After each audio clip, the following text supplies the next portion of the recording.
ഭയങ്കര മൂഡ്. ദിവ്യ കൊച്ചമ്മ വരുന്നുണ്ടേ. ആർപ്പോ അയ്യോ കൈകൊട്ടിപ്പാടാം വരിവേറ്റിടാം വരവിത്തിരേറ്റിടാം. ഹൊയ് ഹൊയ് ഹൊയ് ഹൊയ് ഹൊയ് ഹൊയ് ഹൊയ്. ഭയങ്കര സന്തോഷത്തിലാണല്ലോ. എന്ത് പറ്റി? എങ്ങനെ ഞാൻ സന്തോഷിക്കാതിരിക്കും? എന്താ? കമ്മിണികളെ പറയാനുള്ള ഒരു അവസരങ്ങളും ഞാൻ പാഴാക്കില്ല. ഈ കമ്മണി കമ്മണി കമ്മണീന്ന് എപ്പോഴും പറയണമെന്നില്ല. അയ്യോ കമ്മിണി കുട്ടിയോട് എനിക്കൊരു കാര്യം ചോദിക്കാനുണ്ട്. എന്താ ചോദിച്ചത്? അതായത് നിങ്ങൾ ദിവ്യക്കെതിരെ നടപടിയെല്ലാം എടുത്തു കഴിഞ്ഞോടെ? പാർട്ടി തലത്തിലുള്ള നടപടി എടുത്തു. ഞങ്ങള് ജില്ലാ പഞ്ചായത്ത് പ്രസിഡന്റ് സ്ഥാനത്ത് നിന്ന് മാറ്റി പുതിയ പ്രസിഡന്റ് ഞങ്ങൾ ആ സ്ഥാനത്തേക്ക് കൊണ്ടുവന്നു. അതെ, ഞങ്ങൾ വീണ്ടും ആ സ്ഥാനത്തേക്ക് വീണ്ടും ഞങ്ങളുടെ ഒരാൾ തന്നെ വന്നു. അതെ, ഇപ്പോൾ ദിവ്യ വെറും അംഗം മാത്രം അല്ലേ? വെറും അംഗം അല്ലേ? അതെ, ഒരു സ്ഥാനത്ത് മാത്രം ആണോടെ? ഈ കണ്ണൂർ സർവകലാശാലയിൽ ചേച്ചിക്ക് എന്തോ ഒരു പദവി ഉണ്ടല്ലോ, എന്താന്നാണ് മക്കളെ അത്? അത് പിന്നെ ജില്ലാ പഞ്ചായത്ത് പ്രസിഡന്റ് എന്ന നിലയിൽ കിട്ടിയ ഒരു പദവി. അതേ പദവി അത് കണ്ണൂർ സർവകലാശാല പദവികളിൽ നിന്നും പുറത്താക്കിയിട്ടില്ല. അതെ, കണ്ണൂർ ജില്ലാ പഞ്ചായത്ത് ആയതുകൊണ്ട് ചേച്ചിക്ക് കിട്ടിയതാണ് അത്. അതെ അതെ, പക്ഷെ അതിൽ നിന്ന് ചേച്ചിയെ പുറത്താക്കിയിട്ടില്ല. നിങ്ങൾ പഞ്ചായത്ത് പ്രസിഡന്റ് സ്ഥാനത്ത് നിങ്ങൾ മാറ്റി, നമ്മൾ സമ്മതിച്ചേക്കുന്നു. എന്താണ് നിങ്ങൾ കണ്ണൂർ മറ്റേ സർവകലാശാല പുറത്താക്കാത്തത്? അത് സെനറ്റ് അംഗമല്ലേ, അതിന് 3 മാസം കൂടി തുടരാം. ഇപ്പൊ കണ്ണൂർ ജില്ലാ പഞ്ചായത്ത് പ്രസിഡന്റ് സ്ഥാനത്ത് നിന്ന് മാറിയാലും 3 മാസം വരെ തുടരാനുള്ള അവകാശമുണ്ട്. അതെ അതെ, ഞങ്ങളുടെ കണ്ണൂർ സർവകലാശാല ആക്ട് പ്രകാരം സ്ഥാനത്ത് നിന്ന് മാറിയാലും 3 മാസം വരെ ഈ സെനറ്റ് അംഗത്വത്തിൽ തുടരാം. ആ നിയമം ഞങ്ങൾ എടുക്കുന്നു, അനുസരിക്കുന്നു, അത്രേ ഉള്ളൂ. ഞങ്ങൾ നിയമം അനുസരിച്ച് പരിഗണന കൊടുക്കാൻ മാത്രം എന്താ നിങ്ങൾക്ക് ഇത്ര വലിയ ഇത്? അത് പിന്നെ ചേച്ചി ആരെയാലും 10 തെറി പറഞ്ഞതിനല്ല ചേച്ചിയെ നിങ്ങൾ കണ്ണൂർ മറ്റേ പഞ്ചായത്ത് പ്രസിഡന്റ് സ്ഥാനത്തു നിന്ന് മാറ്റിയത്. എന്തിനായിരുന്നു ചേച്ചിനെ പുറത്ത് മാറ്റിയത്? അത് ഓർമ്മിപ്പിക്കാതിരിക്കെ. ഒരാളെ കൊന്നു, ആത്മഹത്യ ചെയ്തു നമ്മൾ പറയത്തില്ല, ഒരാളെ കൊന്നു. അതിനാണ് ചേച്ചിയെ നിങ്ങൾ മറ്റേ ഞങ്ങൾ നടപടിയെടുത്തു. ദിവ്യയെ ഞങ്ങൾ പഞ്ചായത്ത് പ്രസിഡന്റ് പദവിയിൽ നിന്ന് മാറ്റി. പക്ഷെ അതോടൊപ്പം കിട്ടിയ പദവി തന്നെ അല്ലേടെ കണ്ണൂർ സർവകലാശാലയില്? നിങ്ങൾ നിയമപരം അവിടെ നിൽക്കട്ടെ, നിയമപരം നിങ്ങൾ കൂടുതൽ പണയണ്ട. ധാർമ്മികമായ ഉത്തരവാദിത്തം നിങ്ങൾക്കുണ്ടെങ്കിൽ ഈ പഞ്ചായത്ത് പ്രസിഡന്റ് പദവിയിൽ കൂടി കിട്ടിയ ഈ സെനറ്റ് അംഗത്വം എടുത്തു കളയുകയല്ലേ നിങ്ങൾ ചെയ്യേണ്ടത്? ഇത് കഷ്ടപ്പെട്ട് ചെയ്യുന്നത്. ഈ സെനറ്റ് അംഗത്വം എന്ന് പറയുന്നത് തെരഞ്ഞെടുപ്പിലൂടെ കിട്ടിയതാണ്. ഇനി മാറ്റി അടുത്ത വീണ്ടും തെരഞ്ഞെടുപ്പ്, അടുത്ത അളവ് ഭയങ്കര കഷ്ടപ്പാട്. രത്നകുമാരിക്ക് കൊടുത്തു, ഞങ്ങളൊന്നും പറയത്തില്ല. അത് നിയമവശങ്ങളില്ലേ, വെറുതെ കൊടുക്കാൻ പറ്റുമോ? നിങ്ങൾ കൂടെ നിങ്ങൾക്ക് ധാർമ്മികമായ ഉത്തരവാദിത്വം നിങ്ങൾക്കുണ്ടായിരുന്നുവെങ്കിൽ, നിങ്ങൾ ദിവ്യയുടെ ഭാഗത്തല്ല നിൽക്കുന്നതെങ്കിൽ നവീൻ ബാബുവിന്റെ കുടുംബത്തോടൊപ്പമാണ്, അവരുടെ വേദനയോടൊപ്പമാണ് നിങ്ങളുടെ ഗോവിന്ദൻ തന്നെയല്ലേ തള്ളിയത്? അതെ, ഞങ്ങൾ അവർക്കൊപ്പം തന്നെയാണ്. അപ്പോൾ ആ ഉത്തരവാദിത്തം നിങ്ങൾക്കുണ്ടെങ്കിൽ നിങ്ങൾ അവരെ കണ്ണൂർ മറ്റേ സർവകലാശാലയിലെ സെനറ്റ് അംഗത്വത്തിൽ നിന്ന് മാറ്റിയല്ലേ വേണ്ടത്? അത് പിന്നെ ധാർമ്മികം നിയമപരമല്ല ഞാൻ പറയുന്നത്. സാവകാശം തരും, കുറച്ച് സാവകാശം. അതെ, കുറച്ച് ഇത് അനിവാര്യമാണ്. സമയം വേണം, സമയം എടുക്കും. അത് ഓരോ മാസ കാലയളവില്ലേ, ഓരോരോ പ്രക്രിയകളില്ലേ, അതൊക്കെ ചെയ്തെടുക്കാൻ സമയം എടുക്കും. അതുവരെ ഒരു 3 മാസം അതുവരെ അവിടുത്തെ ശമ്പളം ചേച്ചി മേടിച്ചോട്ടെന്ന്. അതെ, പെട്ടെന്ന് മാറ്റിയാൽ ഭയങ്കര തിരിച്ചടിയാകും. സർവകലാശാലയ്ക്ക് ഭയങ്കര തിരിച്ചടിയായി പോകും. അതുകൊണ്ട് ഞാൻ ആ ഒരു 3 മാസത്തോടെ ആ സെനറ്റ് അംഗത്വം ഇപ്പോഴത്തെ നിങ്ങളുടെ പഞ്ചായത്ത് പ്രസിഡന്റ് രത്നകുമാരിക്ക് നിങ്ങൾ കൊടുക്കുവോ മറ്റേ സെനറ്റ് അംഗത്വം? അത് നിയമവശം വെച്ച് നോക്കിയാണ് ഒരു അറിയില്ല. പക്ഷെ അതിന്റെ കൂടുതൽ വിവരങ്ങൾ എനിക്ക് അറിയില്ല. എന്തായാലും ഞങ്ങൾക്ക് കിട്ടിയിരിക്കുന്ന വിവരം അനുസരിച്ച് 3 മാസം വരെ ആ സ്ഥാനത്ത് തുടരാവുന്നതാണ്. പക്ഷെ ഒരു പണി വരുന്നുണ്ട്. എന്ത് പണി? പല കോണിൽ നിന്നും ഗവർണർക്ക് ഈ വിഷയത്തിൽ പരാതി പോയിട്ടുണ്ട്. ഇപ്പോഴും ആ പദവിയിലുണ്ട്, അവരെ എടുത്ത് മാറ്റണമെന്ന്. കീലേരി അച്ഛ ഇപ്പൊ വരും, കീലേരി അച്ഛ വരും. ഞങ്ങൾ സർവകലാശാലയുടെ തലപ്പത്താരാ? നമ്മുടെ ഗവർണർ. ഓ മൈ ഗോഡ്, നമ്മുടെ ഗവർണർ, നിങ്ങളുടെ ഗവർണർ, അവരെ ഗവർണർ, ഞങ്ങളുടെ SFIയുടെ ശത്രു, ദുഷ്പൻ. ഞങ്ങൾ ദുഷ്പനാണ്. ദൈവമേ, ഇനിയിപ്പോ കണ്ണൂർ സർവകലാശാലയിൽ വരുമല്ലോ, ഒരു പരക്കം വരുമല്ലോ. വരും ഉറപ്പായിട്ടും. CRPF കൊണ്ട് വരുമെന്തോ. ചന്തിക്കടി കിട്ടും. അതെ അതെ, വഴിക്കിനി പോവില്ല. കൊറേ പരാതിയൊക്കെ കിട്ടിന്ന് പറയുന്നു. ഇനി എന്ത് പറഞ്ഞോണ്ട് വരുമെന്തോ, ഇനി ബ്ലഡി ഇങ്ങനെ മുക്കി വെച്ചേക്കുമായിരുന്നു. ചേച്ചി ഇപ്പോഴും കണ്ണൂർ സർവകലാശാലയിലെ മറ്റേ ജോലിയുള്ള കാര്യല്ലേ? ആരും അറിയില്ലെന്ന് വിചാരിച്ചോ? ഇതൊക്കെ എവിടെ കൂടി വെളിയിൽ പോണോ? ആരും അറിയില്ലെന്ന് വിചാരിച്ചോ? അതെ, സംരക്ഷിച്ചു വയ്ക്കാന്ന് വെച്ചാൽ അത് നടക്കില്ല. എല്ലാ പദവിയിൽ നിന്നും മാറ്റി ദിവ്യയെ മാറ്റി. വെറും അംഗം മാത്രമാണ് ഇപ്പോൾ പാർട്ടി. വെറും അംഗമാണ്. ഇവർ തരം താഴ്ത്തിയ വെറും അംഗമാണ് കണ്ണൂർ സർവകലാശാലയിൽ ഇരിക്കുന്നത്. പക്ഷെ സെനറ്റ് അച്ചുകൂടാണോ കണ്ണൂർ സർവകലാശാല? 3 മാസം സമയമുണ്ട് ആക്ട് പ്രകാരം. നിയമപ്രകാരം 3 മാസം ഞാൻ സമയമുണ്ട്. പറഞ്ഞു, നിങ്ങൾ ഈ വിഷയത്തിൽ ധാർമ്മികം പറഞ്ഞാൽ മതി, നിയമപരം പറയണ്ട, കേട്ടല്ലോ. ഞങ്ങൾ നിയമപരമായിട്ട് നീങ്ങുള്ളൂ. അയ്യോ, എല്ലാ കാര്യവും നിയമപരമായിട്ട് ഉണ്ടാക്കുന്ന ഞങ്ങൾ നിയമപരമായിട്ടേ നീങ്ങാറുള്ളൂ. പിന്നെ ഈ വ്യാജ വാർത്തകളൊക്കെ ചേച്ചിന്റെ കുടുംബത്തിന് നേരെ ഉണ്ടാക്കി വിടുന്നുണ്ടല്ലോ, ഭീഷണി വന്ന് നിങ്ങൾ നടപടി സ്വീകരിക്കും. സുഹൃത്തുക്കളെ, നിങ്ങൾ മറ്റേ ബിപി ദിവ്യക്കെതിരെ ഒരു അക്ഷരം മിണ്ടരുത്. ലേഡി പിണറായി, ചേച്ചി ലേഡി പിണറായി ആയിട്ടുണ്ട്.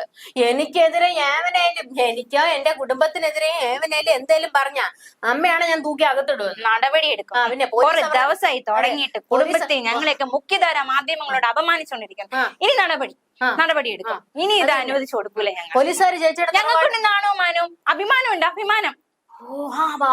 ആ വൈകാരികമായ വാക്ക് നിങ്ങൾ കേൾക്കണം. ചേച്ചി പറഞ്ഞെന്താണെന്നറിയാമോ? എന്നെയും എന്റെ കുടുംബത്തെയും അങ്ങേയറ്റം അധിക്ഷേപിക്കുന്നു. ഇത്തരത്തിലുള്ള അധിക്ഷേപങ്ങൾ ഇനിയും കണ്ടില്ല എന്ന് നടിക്കാനാവില്ല. ഞാൻ ശക്തമായി പ്രതികരിക്കും.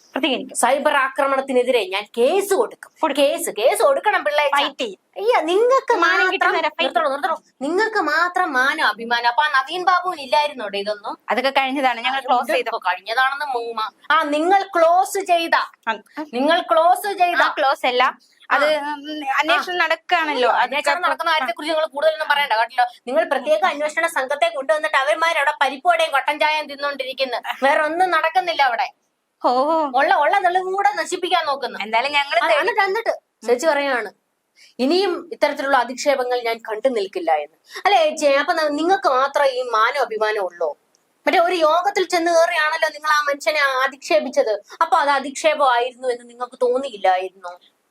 പിന്നെ ഇത്തരം വിരട്ടലുകളൊക്കെ അങ്ങ് കൈ വെച്ചാൽ മതി കേട്ടോ. നമ്മുടെ അടുക്കലോട്ട് എടുത്തോണ്ട് വരണ്ട. ഒന്ന് പറഞ്ഞു കൊടുത്തേക്ക്. CPM കാര്യാന്നുള്ള നിങ്ങളുടെ കൊമ്പൊക്കെ ഉണ്ടല്ലോ, അങ്ങ് പാർട്ടി ആഫീസിൽ കൊണ്ട് കാണിച്ചാൽ മതി. ഇവിടെ പിണറായി വിജയനെ പേടിയില്ല, പിന്നെ ആ BP ദിവ്യനെ എന്നും പറഞ്ഞ ഒരു മനുഷ്യനോട് ജീവിക്കണ്ടേ? അയ്യോ, അതാണ് നമുക്ക് ചോദിക്കാനുള്ളത്.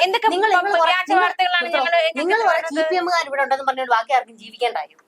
അല്ല, ജീവിക്കണ്ടായോ? നിങ്ങളെപ്പോലെ എല്ലാവർക്കും ഒരുപോലെ ഇവിടെ ജീവിക്കണം, മാന്യതയോടെ ജീവിക്കണം ഈ ഭൂമിയില്. അതാണ് നമുക്കും പറയാനുള്ളത്. എല്ലാവർക്കും ഇവിടെ ജീവിക്കണം, മാന്യതയോടെ ജീവിക്കണം.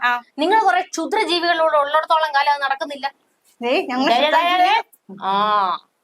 കൈവയ്ക്കാൻ നിന്നാലുണ്ടല്ലോ, കൈവച്ച ഈ മുടയൊക്കെ പാർട്ടി ആഫീസിൽ കേട്ടോ. പിണറായി വിജയനെ നമ്മളിവിടെ ഊഞ്ഞാലടിച്ചോണ്ടിരിക്കുക, പിന്നെ ഞങ്ങളുടെ BP ദിവ്യ പണിയാക്കാൻ. നിങ്ങൾ ഊഞ്ഞാലാട്ടിക്കോ, പക്ഷെ പുള്ളി ഊഞ്ഞാൽ ഇല്ലാന്നേ ഉള്ളൂ. കഷ്ടം തന്നെ. കുറെ പേര് നാട്ടുന്നുണ്ട്, പക്ഷെ പുള്ളി ഊഞ്ഞാലില്ല. പുള്ളിയുടെ രോമത്തിൽ പോലെ അതുകൊണ്ട് എന്നും കരച്ചില്ല. അയ്യോ, അതുകൊണ്ടായിരിക്കും എന്നെ എങ്ങാണ് അധിക്ഷേപിക്കാൻ വന്നാ ഞാൻ കേസ് എടുക്കുമെന്ന് പറയാം. നാണമില്ലേടോ? ആര് പറഞ്ഞു? നിങ്ങളുടെ മുമ്പ് പറഞ്ഞതാ. അത് പണ്ടല്ലേ, ഇപ്പൊ പറഞ്ഞില്ലല്ലോ. ഇപ്പൊ ഒന്നും മിണ്ടുന്നില്ലല്ലോ. ഇതൊക്കെ ഞങ്ങക്ക് കൊറേ കൊണ്ടതാ, കൊറേ യുദ്ധങ്ങൾ കണ്ടതാ. പഴശ്ശി എത്ര യുദ്ധം കണ്ടിരിക്കുന്നു. അണ്ണാക്കിൽ പാളയന്തോടം പഴമാണെന്ന് നാട്ടുകാർ പറഞ്ഞോണ്ടിരിക്കുന്നത്. ഞങ്ങൾ ഇഗ്നോർ ചെയ്ത് പോകുന്നതാണ്, അല്ലാതെ അണ്ണാക്കിൽ പഴമൊന്നുമല്ല. അത് പറഞ്ഞപ്പോഴാണേ നിങ്ങളുടെ ദിവ്യേച്ചി എന്താ പുതിയ പഞ്ചായത്ത് പ്രസിഡന്റ് തെരഞ്ഞെടുപ്പിന് വോട്ട് ചെയ്യാൻ പോകാത്തത്? മറ്റേതെല്ലാ യോഗത്തിലും വിളിച്ചില്ലേലും വലിഞ്ഞേറി ചെല്ലുന്നതാണ്. അത് പിന്നെ ബഹിഷ്കരിച്ചതാ. അല്ലേലും ഞാൻ ഒരു വോട്ട് കുറഞ്ഞെന്ന് പറഞ്ഞ് ഞങ്ങൾ എന്നെ അവിടെ ജയിക്കും, കാരണം ഞങ്ങളുടെ അംഗബലം അവിടെ കൂടുതൽ. ഞങ്ങൾ ജയിക്കുമെന്ന സാഹചര്യമായിരുന്നു. ഇത്രയും കാലം കയറി ഇരുന്ന കസേരയിൽ വേറൊരാൾ ഇരിക്കുന്ന അങ്ങോട്ട് കാണാൻ ഉള്ള ശേഷി ഇല്ലാത്തതുകൊണ്ട് ചേച്ചിയുടെ ആ യോഗത്തിലും ചെന്ന് കയറിയ ചേച്ചിയുടെ വോട്ടിലെങ്കിലും ജയിക്കാൻ പറ്റുന്ന സാഹചര്യമായിരുന്നു. അതുകൊണ്ട് ഞങ്ങൾ പോയില്ല, അത്രേ ഉള്ളൂ. പിന്നെ ചേച്ചി നന്ദിയൊക്കെ അറിയിച്ചല്ലോ.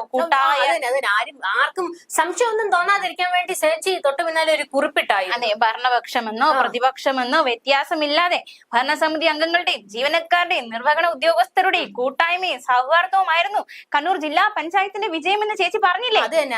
ഇതുവരെ പിന്തുണച്ചവർക്ക് നന്ദി അറിയിച്ചില്ല. കണ്ട വേദികളിൽ മുഴുവൻ കയറി ഇറങ്ങി ആട്ടി ചേച്ചി നൃത്യങ്ങൾ അവതരിപ്പിച്ച് കണ്ണൂർ ജില്ലയെ അങ്ങ് വികസിപ്പിച്ച് ഉത്തുംഗ ശൃംഗത്തിലായിരുന്നു. ഞങ്ങൾക്ക് എന്തൊക്കെ അവാർഡ് കിട്ടിയിട്ടുണ്ട്. ആന്തൂറിയം മേലോട്ട് വളരുന്ന പോലെ ആയിരുന്നു ചേച്ചി കണ്ണൂരിനെ കൊണ്ടുവന്നിരുന്നത്. കണ്ണൂർ ജില്ലാ പഞ്ചായത്തിന് എന്തൊക്കെ അഭിമാനിക്കാൻ എന്തൊക്കെ നേട്ടങ്ങളുണ്ടെന്ന് അറിയാമോ? സംസ്ഥാനത്തെ ഏറ്റവും മികച്ച ജില്ലാ പഞ്ചായത്തിന് സുരാജ് ട്രോഫി ഉൾപ്പെടെ 4 സംസ്ഥാന അവാർഡുകൾ വാങ്ങി ഞങ്ങളുടെ ചേച്ചി വക. സുരാജോ? സ്വരാജ്. അതുപോലും പണയാനാണ് പണിയത്തില്ല. എന്താ ഗപ്പ കിട്ടിയെന്ന്. സുരാജ് അല്ല, അത് സ്വരാജ് പെട്ടെന്ന് പറഞ്ഞപ്പോ വാ വിളിക്കതാ. പിന്നെ 1500 പുസ്തകങ്ങൾ ഒരു വേദിയിൽ പ്രകാശനം ചെയ്തുകൊണ്ട് ലോക റെക്കോർഡല്ലേ ഞങ്ങളുടെ പഞ്ചായത്ത് സ്വന്തമാക്കിയത്. ഫയർ ആയിരുന്നോടോ? ഫയർ അല്ല അല്ല, പുസ്തകം നിങ്ങൾക്ക് അതല്ലേ അറിയുള്ളൂ. ഞങ്ങൾക്ക് അതിനെക്കാട്ടി അപ്പുറം അറിയാം. നിങ്ങളുടെ പാർട്ടി ഓഫീസിൽ വിതരണം ചെയ്യുന്ന അതല്ലേ?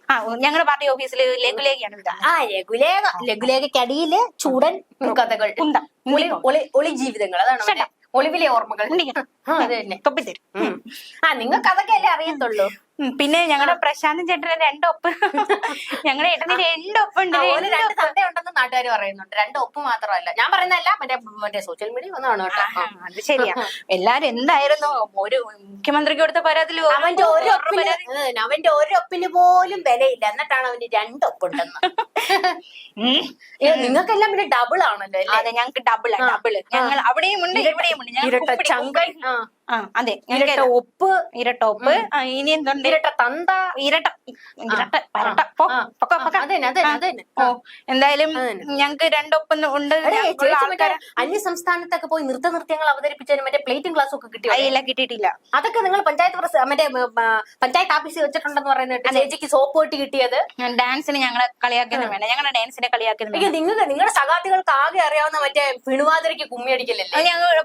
എന്നെ കൊണ്ട് പറയിപ്പിക്കലോ. ഞങ്ങളുടെ സഹാത്തി എന്ന് പറഞ്ഞ് കളിയാക്കണമെന്ന് കമ്പനി ആ കപ്പം ആളുകൾ കാണുന്ന ഇപ്പൊ. അല്ലെങ്കിൽ 2 പറഞ്ഞു ആളുകൾ നോക്കിക്കൊണ്ടിരിക്കുന്നു. അല്ലെങ്കിൽ 2 പറഞ്ഞു അല്ലെ തുണിയൊക്കെ കാണിച്ചേനെ. അതാണ് ഇവരുടെ സംസ്കാരം. ഇനി എന്തെങ്കിലും പണിയുണ്ടോ? ഇനി എനിക്ക് അവിഞ്ഞു മൂഞ്ഞു പോയില്ലേ ഒക്കൂടെ? ശരി, എന്നാ എന്നും ഇത് തന്നെ, കഷ്ടം തന്നെ. ചവിട്ടുന്നില്ലല്ലോ അല്ലേ? ഒരു കമ്പനിയെ തെറി പറഞ്ഞപ്പോ എത്ര ആശ്വാസം. ഓലക്കേട മൂട്.